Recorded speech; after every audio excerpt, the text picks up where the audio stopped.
Hello everyone, hello, welcome back to the Hi-Fi Show. 17th episode, true reaction. As you know, I open the videos directly on camera. I do not want to know what's inside, otherwise where's the reaction? You're going to find all the links in the video description, not the links, I'm sorry, the instructions to learn how to properly send your video. And please do, because I don't have any more videos. If you send them now, you're going to be in the next one. Now I'm at 0, okay? So the 18th episode is going to take a while, I guess. Who knows? Unless you send them right away. And also, remember that you can find a link to download some tracks, copyright free, so everyone is without stressless, so you can show off for a few seconds your system, okay? Because that's something that's missing a lot of times in the videos you're sending over. Okay, let's start with video number 1 now.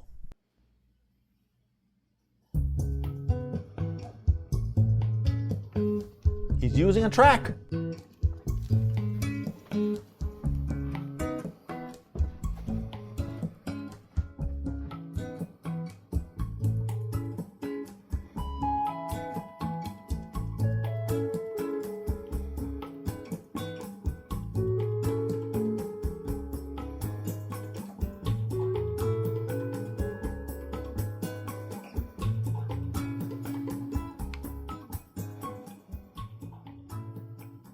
Hello, Guido. My name is Sean, and I'm located in the northwest suburbs of Chicago. Thank you for letting me share my stereo system with you today. It's also my home theater system, but I'll focus on the audio. I have in front of you the 2-tower Dynaudio Audience Series Model 72 loudspeakers. I really enjoy these loudspeakers very much. Even as they are without a subwoofer, they have really tight bass, really nice punch, and the soft dome tweeters do not strain the ears over time. These are 4 ohm speakers and front ported. I also have accompanying here a Dynaudio subwoofer, which has a Class D 300 watt active power amp inside. I have connected with that a XLR cable coming from my Pre-Pro. Most of my interlinks, interconnects, and speaker wires are by Teralabs. This is the Air Forte series. You can look up Teralabs on their website if you'd like to learn more about them.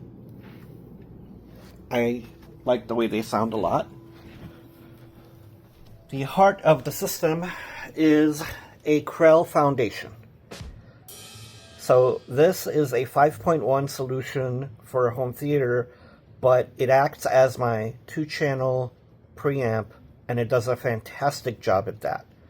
What I like about the Krell a lot is when I'm listening to music, it has an extremely open and transparent soundstage.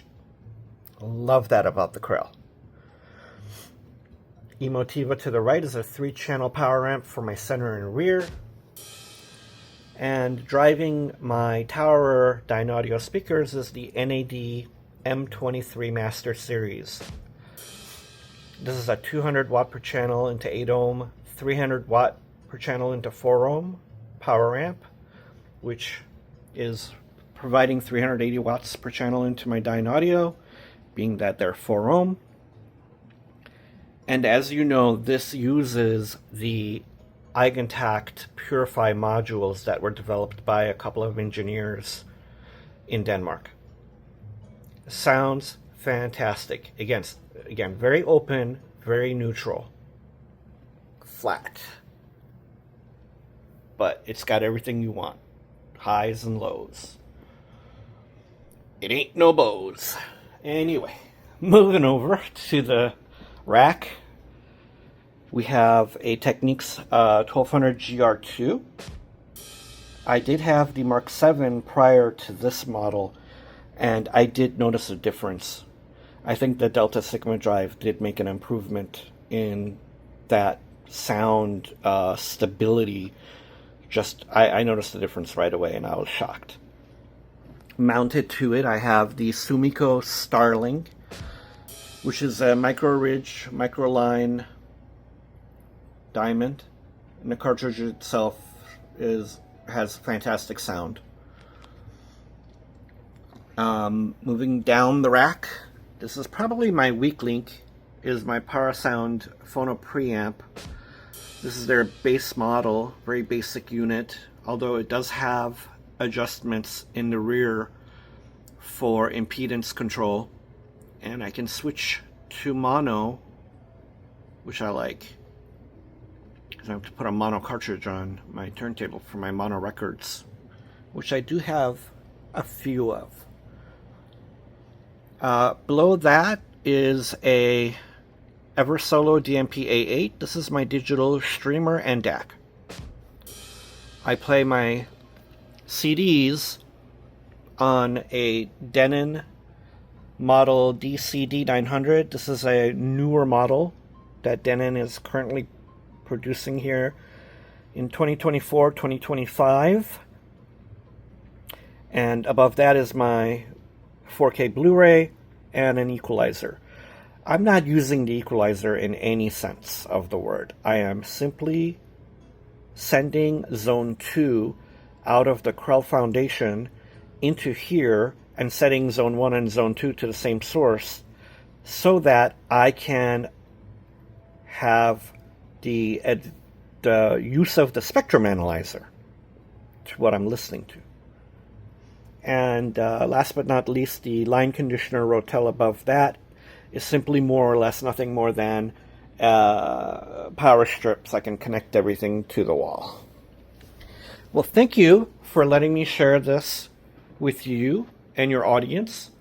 I hope you enjoyed it, and I really want to thank you for everything that you provide on your channel. I know I've learned a lot, and I look forward to watching more of your content. Thank you, and go Juve! Go Juve? No, go Juve! Go Fiorentina, obviously.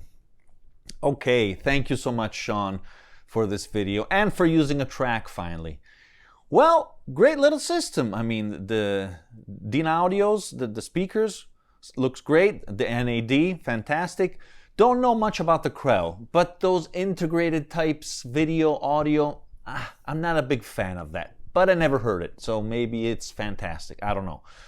Great turntable, great for the rest of the digital side. Fantastic. Thank you for your submission. And obviously, great Star Wars gizmos there.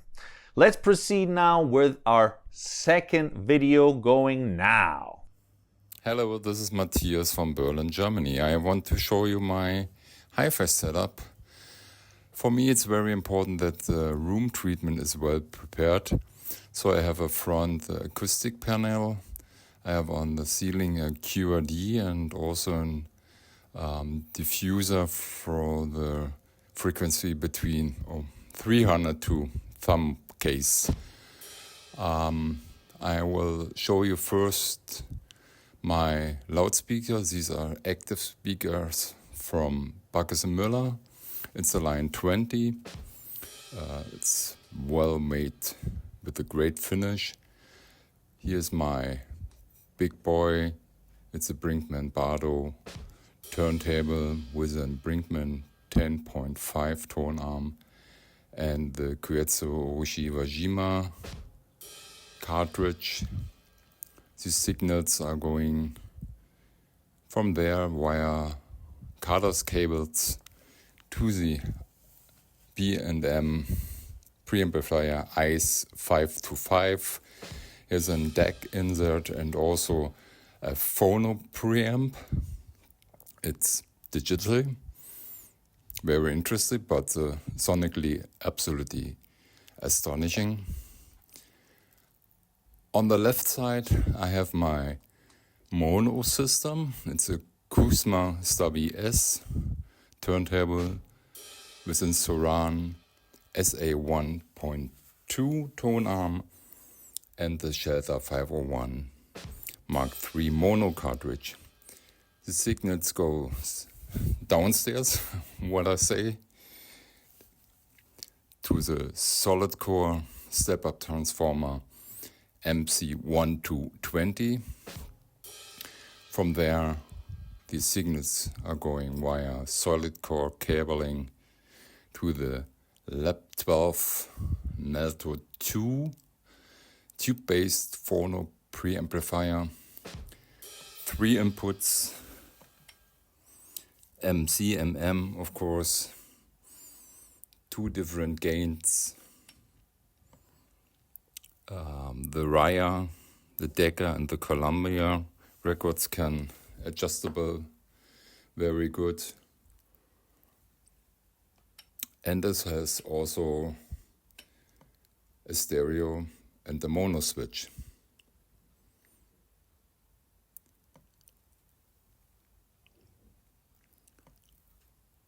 Very important for me is the motor control for the Kuzma. You see it in a second, there is it. On the left side, it's from German engineer Dr. Fuß. This thing is so much better than the motor control from the regular Kuzma. And this is a tube-based power supply from Brinkmann. It's a Röhrennetzteil it's called, and it makes the sounds from the Bardo so much better. Here's my digital section. It's a Nupheim CDT 8 Pro CD transport. And below the streamer, the Inus Phoenix Mark III through the streamer. I spend not so many time with digitality, but it works very good. I made my rack by myself. I bought 2 Brazil slate multicolor and these filters filled with sand, so the damping, it's very, very good.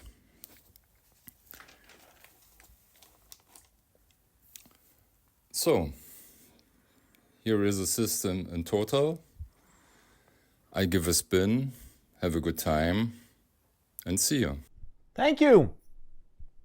Thank you so much. Wow, great system, great system. Okay, a lot of stuff here. Let me check a second. Okay, so fantastic room treatment. Congratulations. I also like the environment, very relaxing. Well, great speakers. I mean, they're gigantic, huge. How much power do you need to get them going? Let's see. Well, the Brinkmann Bardo, that's a standard. Great turntable, absolutely. Then you have this B&M preamp, which seems very interesting. You said it's digital. I don't know it, actually.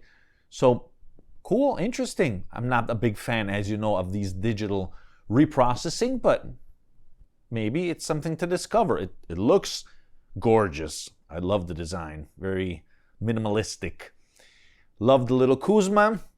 And I like the fact a lot that you have a dedicated system for mono records. Wow. Congratulations on that. What else? The silver core, great stuff. The phono preamp seems very nice. Absolutely.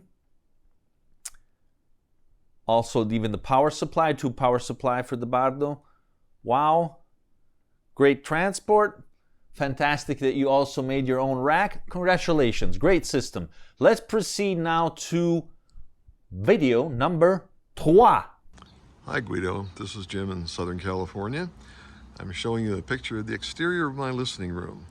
I'm sure there's some people listening that say I'd love to have that room up there so I don't disturb the neighbors and I can play as loud as I want to, and you'd be almost correct because I'm not really up there, I'm down below in the garage. It seems like after 25 years, my wife said, "You've had that room for a long time. I'd like to put my knitting stuff up there." And I'm, not being stupid, said, "Of course, dear," and I moved everything downstairs. Now we find ourselves downstairs in the garage listening room. You'll notice in the lower right is one of my wife's projects where she knits, and there's a freezer, which of course is a new one. The old one sounding like a jet taking off. I had to do that for my sanity to listen down here. And there's my stereo system. It's all attached to a strong metal bench attached to the wall with a piece of MDF countertop also attached to the wall where everything rests upon. And you can see that has a 4x8 piece of plywood on a stand right in the middle of the world's largest coffee table. I'm a photographer and I use that to mount photographs, cut mats, frame things, and it's kind of necessary to the room. Over here we have, of course, tools and miscellaneous things that come with a garage workshop. Now we'll get a little closer. If you forgive me, I'm going to turn this off periodically because I'm a little disabled, and if I try and walk with a camera in my hands, I'm going to wind up flat on my face. On your right, you'll see a Revival Audiophile 3 speaker from France. It has a 7-inch woofer and a 1-inch soft dome tweeter. It's a lovely speaker, greatly producing holographic 3D type of images where you can hear the sound of the room and placement in it. It's quite an exceptional speaker, and the woodwork, of course, is beautiful on it. I really like those. Next to that is the Italian Riviera. We have a Pathos Classic 1 Mark III integrated amplifier with a couple of 6922 tubes in it to the immediate left of the speaker. Those cables coming out of the back are Kimber TC12s.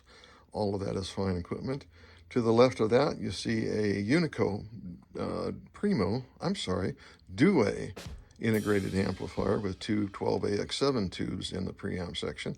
Again, you can see it's a very quality unit with some beautiful Italian workmanship on the inside. I'm very happy with both of these. They are really excellent amplifiers. I think the Due maybe get a little jealous of that one on the right, the newcomer, but hang on, baby. I'll get back to you when I get done with my new love. Don't worry. Immediately left from the Due is a Denafrips Pontus 2 DAC with the latest, well, not latest, semi-latest 12th anniversary upgrade to the software. Below that is an Audiolab 9000 CD transport when I feel like listening to CDs. It has rather large numbers, which makes it easy to read across the room. To the immediate left, you have an Auralix streamer, a very nice streamer. It's a G1.1. I have a little trouble with the menu. It's small and it's a little wonky, but I get a magnifying glass out. I can work my way around it eventually. Seems like I wish that was better anyhow. And of course, on the left, you see the other Audiophile speaker. It comes with little rubber feet that screw onto the bottom. I had those on there before I mounted it upside down, and I think they're going to have to come off because they don't serve no purpose up there. Down below, I have a Puritan 156 PSM line conditioner. I was a little skeptical to begin with, and of course, I was wrong. This thing really helped my system, particularly on the preamp and upstream of that, up to the streamer. The amplifier still like to be plugged into the wall, but this thing really helped with clarification and black background, and it really, really did help the system. The top of the Due is right next to it. You notice little white labels on there. That's because I can't get behind the equipment to change cables, so I put little labels telling me where the inputs and outputs are. And to the right, you see the tube collection. Immediately left to the from the Audiophile, here's some CDs that I brought down to listen to. And these are other speakers. The Quad Revela 1. Very nice speaker. It has a shiny finish, which I swore I wouldn't do again, but I tried it anyhow, and these are truly good speakers. Very interesting. The tweeter is a ribbon, and it's very well integrated with the woofer, but I think somehow they neutered it. It doesn't quite seem to have the inner detail and nuance of the other speaker, but then it's $1,000 less, so I can admit as expected. The speaker next to that is a ProAC Response 1SC/FE in rosewood. I have the other one being repaired right now, and that one's being repaired because I had a shorted tube, and that shorted tube blew up a woofer, so luckily I'm able to get that repaired, and it's on the way. Before these other speakers arrived, and this particular ProAC was down to a single one. I bought a pair of Wharfdale 225 speakers as an interim. It's a very inexpensive little speaker. It's out of date right now, and I got $300 for a pair, and I put them in. I wasn't expecting much, and I will be gosh, I just couldn't believe it how good they sound. When you take a good quality small speaker and have a very good upstream and a good amplifier, they can really do wonders. I found myself absolutely not wanting at all when I was listening to those before the other speakers arrived. Now behind me have one of those audience interconnect cables, small, unimpressive, but big on sound quality. The preamp there is a Rogue RP5. It uses 4 12AU7 tubes. It's a full-featured preamp. It has lots of functions, and it sounds lovely. So I keep that one. And that goes matched with these amplifiers. They're monoblock amplifiers from Bella's Audio in New York. David Bellas makes a wonderful amp, and these are very natural sounding. I'll make some people mad by saying they're very musical, meaning they're very true and natural to the music, and that's why I love them. And of course, you have the other quad speaker. Over here in the pilot seat, we have my remote control collection, the audio lab to the left, then the remote for the Dewey. The amplifier is wonderful. The remote's a little sketchy. I got it. The one to the right is a cheap plastic model you can get on Amazon that's been programmed to work the volume on the Dewey, so I can let the other one rest. It's getting a little old. And after that is the nice aluminum full. It's a very substantial remote that comes with the Rogue. And then, of course, that nice wooden stick remote is basic, but it does the job, and that's from Pathos. One parting shot. This is what it looks like when I'm listening, and the lights are dimmed, and I'm enjoying my music. I hope you all have a lovely day, and go listen to some music today. Well, thank you. Thank you so much. How cool. It reminds me immediately of American Beauty when Kevin Spacey is working out and listening finally to his music of the 70s in the garage. Well, here you have a hi-fi setup. He didn't have that. So look, I mean, I hear you perfectly. When wives reclaim some space because we were enjoying for so many years our own, the common space of the house for our hi-fi, it makes sense. So congratulations for doing that. I mean, I hope your wife is happy. I like this hybrid strange solution. It's very cool. And you seem very careful, and everything is very cherished and loved and analyzed and thought through, and fantastic. I love the speakers. They look gorgeous. I like them a lot. And oh boy, if small speakers can tell something about hi-fi. Absolutely. You just need a small room and clearly a good design, and things are going to be fantastic. Great Italian stuff, the Pathos and the Unison. Great stuff. What else? The Denafrips, nice. Of course, the power supply. And you're doing good to put the amplifier directly in the wall, because you don't want restraints there. Absolutely. It's always better to do conditioning more for the subtle types of signals like preamplifiers and things like that. Well, even the Rogue Audio, great preamplifier.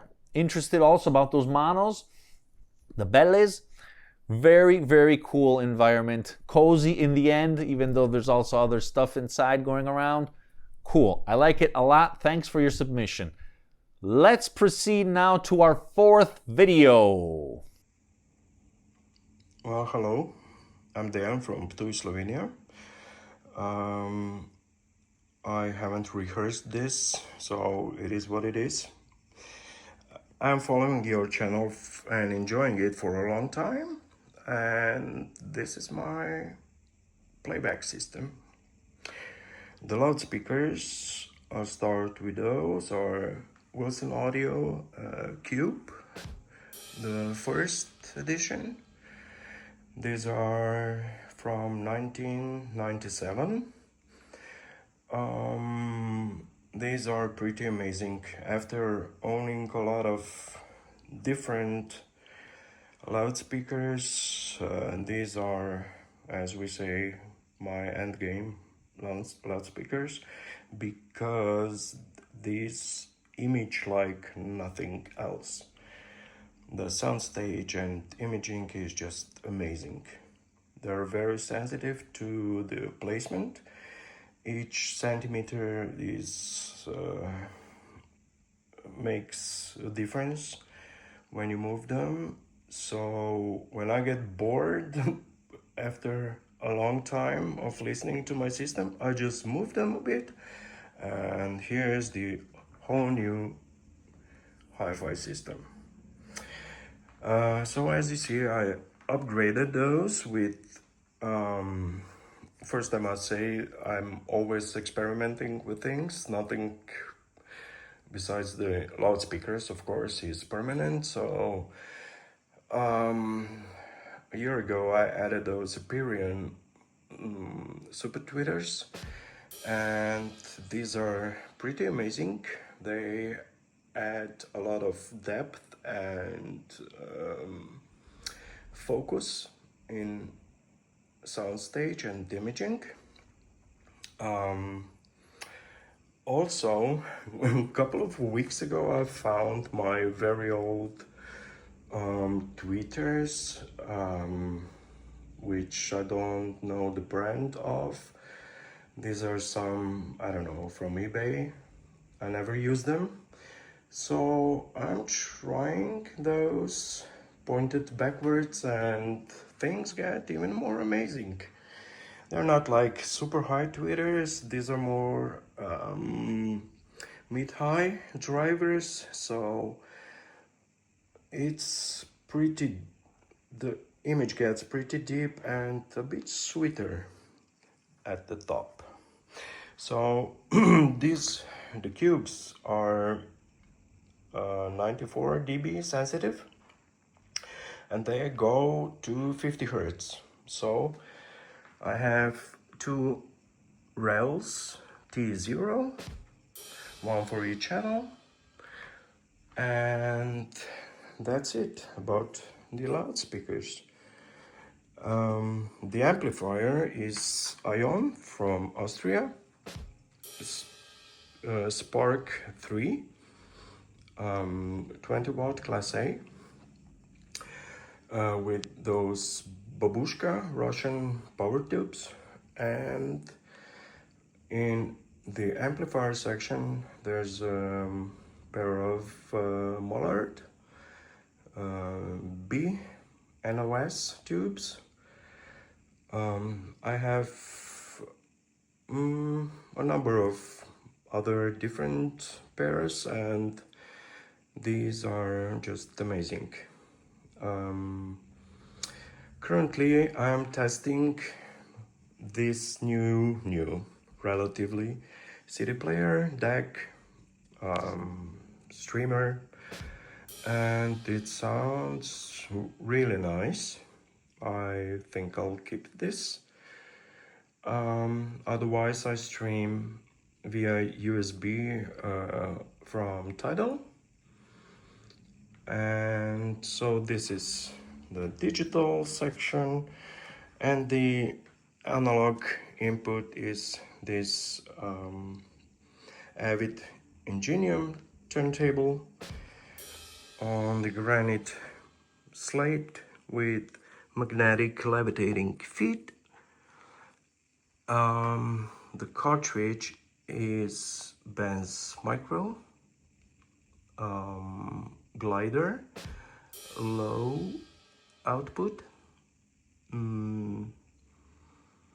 cartridge, and the phono stage is also Benz Micro Lukashek.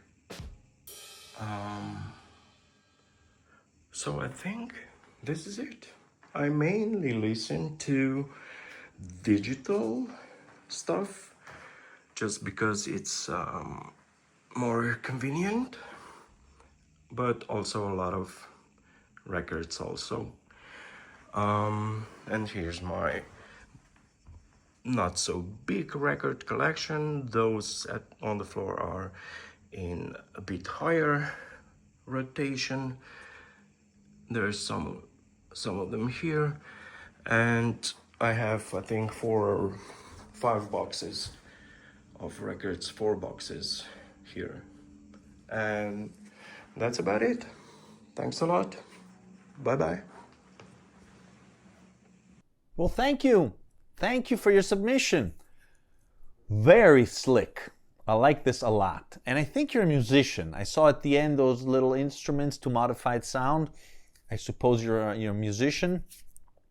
Well, very essential, but very high quality. I like that. Congratulations. Cool speakers. Be careful of all these tweeters you're putting. I mean, already you're putting a super tweeter, which is not regulated in any way through a DSP or electronic type of crossover. Then you add another one. But if it sounds good, be careful. I mean, you also said that it's producing some frequencies, some clearly audible frequencies, because when super tweeters don't produce audible frequencies, but only ultra frequencies, ultrasonics, then things are just, you're just getting more air, okay? There's no mixing of the audible sonics, the middle upper level. But you said you're putting also that other type. It could smear up a bit the imaging and the resolution. In any case, clearly ears are paramount, and if you think it's good, it sounds good, go ahead, no problem. I love the Aeon. Wow, great stuff. They have great transformers in their gear, so that's a great option. Muscular. I mean, that's a lot of watts for a tube. Well, not that many, but that type of tube, the Russian type, is very powerful. Great cartridge, absolutely, I love that. And phono preamp, well, what can I say? Great stuff, congratulations. Okay guys, we've reached the end because this was a short episode. I finished the videos, I told you. And thank you for your submissions. Continue doing this if you want to see more episodes. Thank you again, and remember that music is born analog. Ciao! Hey there, if you are enjoying my content, please consider to subscribe. It's free, and it will help the channel tremendously. Also, don't forget to explore my prior videos. There's something for everyone. Welcome to the audiophile community.